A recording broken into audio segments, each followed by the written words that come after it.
ओम साई राम। आप सुन रहे हैं साई फरिश्ते कविता की वाणी। जब रात की शांति में मन बाबा से जुड़ता है तब हर चिंता हल्की होने लगती है। आज का रात्रि साई संदेश आपको निश्चित नींद का आशीर्वाद दे। चलिए शुरू करते हैं। तुम पैसों की चिंता बिल्कुल मत करो मेरे बच्चे। तुम्हें जितने भी पैसे की ज़रूरत है उसका इंतजाम मैं स्वयं कर दूंगा। तुम बस अपने काम की शुरुआत करो और पहला कदम उठाओ।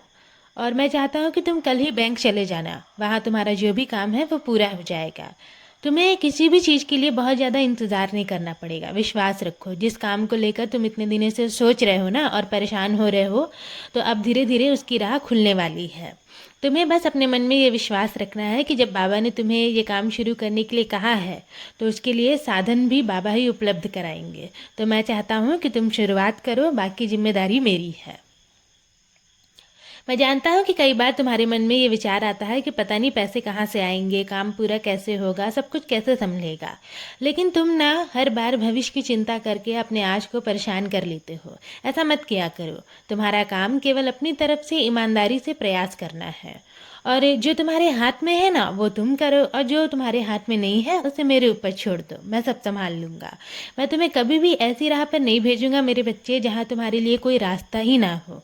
जहाँ तुम्हें रास्ता नहीं दिखाई देता है ना, मैं वहीं से तुम्हारे लिए रास्ता बनाना शुरू कर देता हूँ। इसलिए श्रद्धा सबूरी बनाए रखो। और आज से ना एक छोटी सी आदत बना लो। जब भी तुम बाजार जाओ या किसी भी काम के लिए तुम बाहर जाओ ना, तो उससे पहले एक छोटी सी सूची जरूर बना लिया करो। तुम्हें पता है ना, तुम एक काम के लिए जाते हो और वहाँ पहुँचकर दूसरा काम भूल जाते हो, और फिर घर वापस आने के बाद तुम्हें याद आता है कि अरे ये काम भी तो मुझे करना था। और फिर तुम खुद ही परेशान होते हो और सोचते हो कि दोबारा मुझे जाना पड़ेगा। इसलिए अब से अपने सारे काम घर से निकलने से पहले लिख लिया करो। चाहे वो काम छोटा हो या बड़ा, लिखने में कोई नुकसान नहीं है। और इससे तुम्हारा ना समय भी बचेगा, तुम्हारा काम भी व्यवस्थित होगा और तुम्हें बार बार इधर उधर भागना भी नहीं पड़ेगा। मैं चाहता हूँ कि तुम अपने जीवन में छोटी छोटी चीज़ों को व्यवस्थित करना सीखो, अभी से ही सीखो, क्योंकि आगे चलकर तुम्हारे पास बहुत सारे काम होंगे और बहुत सारी जिम्मेदारियाँ भी होंगी। तब तुम्हें अपने समय, अपने काम दोनों की कीमत समझनी होगी। इसलिए अभी से खुद को तैयार करो मेरे बच्चे। जो आज छोटी आदत लग रही है ना, कल वही तुम्हारी सफलता का हिस्सा बनेगी। और हाँ, मैंने देखा है कि कुछ लोग तुम्हें ये कहते हैं कि तुम बहुत तेज बोलते हो, और तुम उनकी बातें सुनकर अपनी आवाज़ को लेकर बहुत ज़्यादा परेशान हो। तुम्हें ऐसा लगता है कि मेरी ये आवाज़ ख़राब है, लेकिन मैं तुमसे कहना चाहता हूँ कि तुम्हारी आवाज़ ख़राब नहीं है, बहुत सुंदर है। और तुम्हें अपनी आवाज़ के लिए शर्मिंदा होने की बिल्कुल ज़रूरत नहीं है। तुम्हारी आवाज़ में एक अलग ही ऊर्जा है, अपनापन है। तुम्हें शायद पता भी नहीं है कि तुम्हारी आवाज़ मेरे लिए कितनी प्यारी है। मैं रोज़ तुम्हारी आवाज़ में अपनी आरती सुनता हूँ। जब तुम पूरे विश्वास और श्रद्धा से मेरा नाम लेते हो ना, तब तुम्हारी आवाज़ में जो भाव होता है वही सबसे खूबसूरत है। इसलिए किसी के कह देने से कि तुम तेज बोलते हो, अपने अंदर में ये विचार मत बैठा लेना कि तुम्हारी आवाज़ अच्छी नहीं है। हर व्यक्ति की पसंद अलग होती है मेरे बच्चे। किसी को तुम्हारी आवाज़ तेज लगेगी तो किसी को वही आवाज़ बहुत प्यारी लगेगी। लेकिन तुम्हें दूसरों की बातों से अपनी पहचान को तय नहीं करनी है। और सुनो, तुम्हारी आवाज़ ही तुम्हें आगे चलकर तुम्हारी पहचान बनेगी।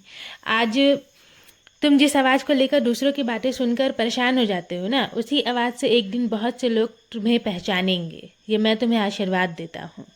लोग तुम्हारी बात सुनने के लिए आएंगे, तुम्हारे शब्दों में मुझे महसूस करेंगे। इसलिए अभी से अपनी आवाज़ पर विश्वास रखना सीखो, उसे दबाओ मत, और ना ही तुम घबराओ, और ना ही किसी के कहने पर खुद को बदलने की कोशिश करो। तुम जैसे हो वैसे ही ठीक हो। मैं तुम्हें यह कहना चाहता हूँ कि तुम्हें ना अभी बहुत आगे जाना है। तुम्हारी यात्रा अभी शुरू हुई है। रास्ते में कुछ लोग तुम्हें समझेंगे, कुछ नहीं समझेंगे, कुछ तुम्हारी तारीफ करेंगे, कुछ तुम्हारी कमियां निकालेंगे और कमियां गिनाएंगे भी। लेकिन तुम्हें हर किसी की बात को अपने दिल पर नहीं लेना है। अगर तुम हर व्यक्ति की बात को अपने मन में रखोगे ना, तो तुम अपने रास्ते से भटक जाओगे। तुम्हें बस ये देखना है कि तुम्हारा मन सच्चा है या नहीं, तुम्हारी मेहनत ईमानदार है या नहीं, तुम्हारे कर्म सही है या नहीं। अगर इन तीनों का जवाब हाँ है, तो फिर दुनिया क्या कहती है इसकी चिंता तुम मुझे करने दो। तुम केवल अपने कर्म पर ध्यान दो और श्रद्धा सबूरी बनाए रखो।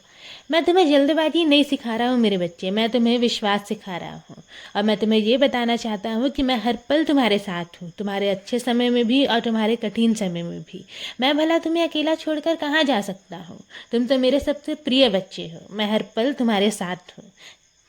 अब अपने दिल को हल्का करो। मेरी कृपा सदैव तुम पर, तुम्हारे पूरे परिवार पर ऐसे ही बनी रहेगी।